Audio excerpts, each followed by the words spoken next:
रंजना कभी ब्रश नहीं करती थी। उसे कितनी बार उसके माँ बाप ने डांटा, लेकिन उसका कोई असर उस पर होता ही नहीं था, जिस कारण से उसके दांत पीले पीले हो जाते हैं। शादी के बाद अरे बहू, वैसे तो तुझ में कोई कमी नहीं है, पर तेरे दांत इतने पीले कैसे हैं बेटा? कैसे मतलब? कोई सर्जरी थोड़ी ना कराइए। वो तो क्या नाम, मैं ब्रश नहीं करती थी तो पीले हो गए। अब क्या करूं? आप कहें तो लाल करवा लूं या फिर काले? यार ये क्या है, क्यों माँ से लड़ रही हो?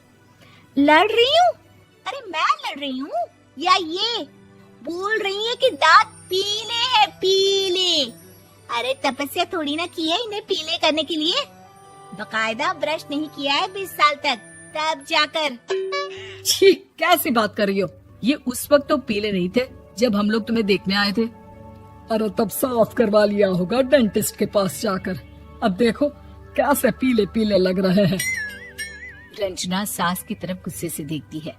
फिर शुरू हो गई पीले पीले पीले। अरे पीले तो तब भी थे जब मेरे हाथ का रसगुल्ला उड़ा उड़ा कर खा रही थी और बोल रही थी, लड़की नहीं गुणों का खजाना दे रहे भाई साहब आप। खैर, अब वो लोग करते भी तो क्या करते, पीले दांत वाली बहू पल्ले पड़ी थी तो झेलना तो था ही। एक दिन कीर्तन में रंजना गाना गा रही थी। अरे कमला बहन, माँ का द्वार है, यहाँ तो सब शुद्ध होकर आते हैं, फिर अपनी बहू को ब्रश भी नहीं करवाती तुम। दूर से पीले पीले दांत भक्ति में बाधा उत्पन्न कर रहा है। अरे कोई 2 साल के बच्चे थोड़ी ना लेकर आई हूँ मैं बहू बनाकर। अच्छी खासी लड़की है, अरे कैसे करवाऊं ब्रश? ये तो उसे खुद करना चाहिए ना। अब माँ बाप तो इसके जैसे तैसे निपटा दिए, ये नहीं सोचा कि सास कैसे संभालेगी। सास बहू को लेकर घर आ जाती है, लेकिन सोच लेती है कि अब इसे लेकर कहीं नहीं जाएगी। अगले रोज बहू कहती है, अरे क्या हो गया, मंदिर नहीं जाना क्या? कीर्तन का वक्त हो रहा है। मेरी मधुर वाणी से कान्हा जी जागते हैं और सोते हैं।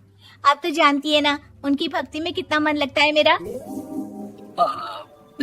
वो क्या है ना, तबीयत ठीक नहीं लग रही है मेरी, आराम करूंगी मैं।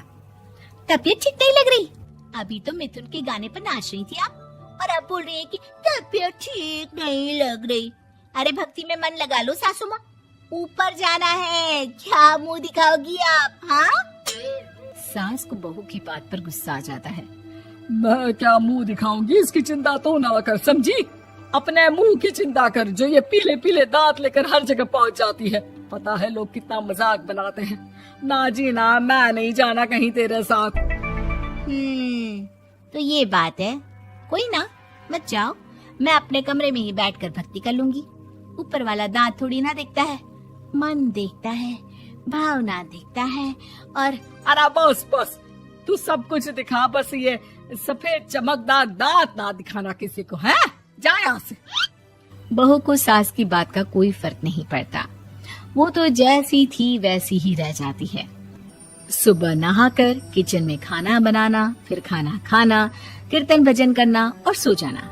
एक दिन, माँ जी मैं सहेली के घर जा रही हूँ, शाम को लेट आऊंगी। हाँ हाँ तो जाना, मैंने कौन सा तेरी आरती करनी है घर पर बैठकर। रंजना सहेली के घर जाती है, जहाँ वो पार्टी में जाने की तैयारी कर रही होती है। अरे शिखा, कहाँ जाने की तैयारी कर रही है? मैं गलत वक्त पर आ गई क्या? अरे नहीं यार, उल्टा सही वक्त पर आई है। मैंने ये साड़ी और ज्वेलरी निकाली है यार, शाम को इनके ऑफिस की एक पार्टी में जाना है। बताना कैसा लग रहा है ये सब? नहीं यार, इस ड्रेस के साथ तो वो वाली ज्वेलरी अच्छी लगेगी। हाँ हाँ सही बोल रही है, मैंने ध्यान ही नहीं दिया। वैसे तो हमेशा से मस्त फैशन सेंस रखती है। तो बड़ा जाती होगी ना पति के साथ पार्टी में। रंजना कुछ नहीं बोलती, बस सोचती है कि यार काश ये बात सही हो जाती, पर मैं क्यों नहीं जाती पार्टी में? क्या इन लोगों की कोई पार्टी होती नहीं होगी? रंजना घर आती है और रात में पति से सवाल करती है, एक बात बताइए, आप मुझे किसी पार्टी में क्यों नहीं ले जाते? क्या आपके यहाँ ऑफिस में पार्टी नहीं होती? पति बेचारा क्या कहता कि दांत पीले हैं तुम्हारे इसलिए।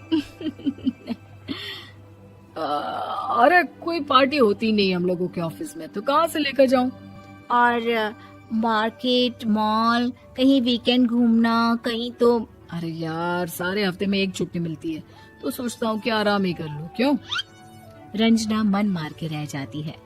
पहले कभी सास के साथ मंदिर जाया करती थी, लेकिन वो भी सास ने ले जाना बंद कर दिया। घर बैठी बैठी रंजना बोर हो जाती है। तभी उसे आइडिया आता है और वो मायके जाने का सोचती है। सासू माँ, 2 दिनों के लिए मम्मी के घर जा रही हूँ। अच्छा ठीक है, आराम से जा। और हाँ, माँ से कुछ अच्छी आदत सीख कर आना कि कैसे शरीर के हर भाग की तरह दांतों की सफाई भी जरूरी होती है, समझी? शुरू हो गई ना आप। वो लोग आपकी तरह नहीं है कि छोटी छोटी बात का बतंगड़ बना दे। उन लोगों के लिए मैं मायने रखती हूँ, ना कि मेरे पीले पीले दांत। रंजना माँ को बिना बताए उन लोगों को सरप्राइज देती है, लेकिन जैसे ही वो दरवाजे पर पहुंचती है, अंदर देखती है कि घर वाले कहीं जा रहे होते हैं। अब माँ, काश रंजना दीदी के दांतों वाली प्रॉब्लम नहीं होती, तो वो भी हम लोगों के साथ चलती ना बुआ जी की बेटी की शादी में। हाँ बेटा, लेकिन अब उसे कौन समझाए कि उसको उसके पीले दांत नहीं दिखते, लेकिन उसके आसपास के लोगों को कितना एम्बैरेसिंग फील कराते हैं। मुझे तो कितनी बार उसके स्कूल की टीचर ने शिकायत की कि उसके साथ कोई लड़की बैठना भी नहीं चाहती, और ना ही कॉलेज में कोई उससे बात करना चाहता था। लेकिन पता नहीं क्यों उसे ये बात समझ में ही नहीं आती। कोई कमी नहीं है उस लड़की में, बस यही कि दांत पीले हैं। वो तो भला हो जीजाजी और उनकी माँ का, जो दीदी को जैसी है वैसे ही रखा हुआ है। रंजना को अपने घर वालों की बात सुनकर बहुत दुख होता है। वो सोचती है कि वो क्या करे, लेकिन फिर वो सीधा डेंटिस्ट के पास जाती है, अपने दांत चमकाती है और कसम खाती है कि वो रोज ब्रश करेगी। अरे क्या हो गया? तुम तो 2 दिनों के लिए गई थी ना। पर कोई ना, अच्छा है, चलो आ गई तो। रंजना सास के सामने आकर खड़ी हो जाती है और पूरी स्माइल करती है, उसके चमकदार दांतों को दिखाती हुई। चले मंदिर। माँ, मुझे माफ कर दीजिए, मैंने आप लोगों को बहुत एम्बैरेसिंग फील करवाया। मैं आज से रोज ब्रश करूंगी।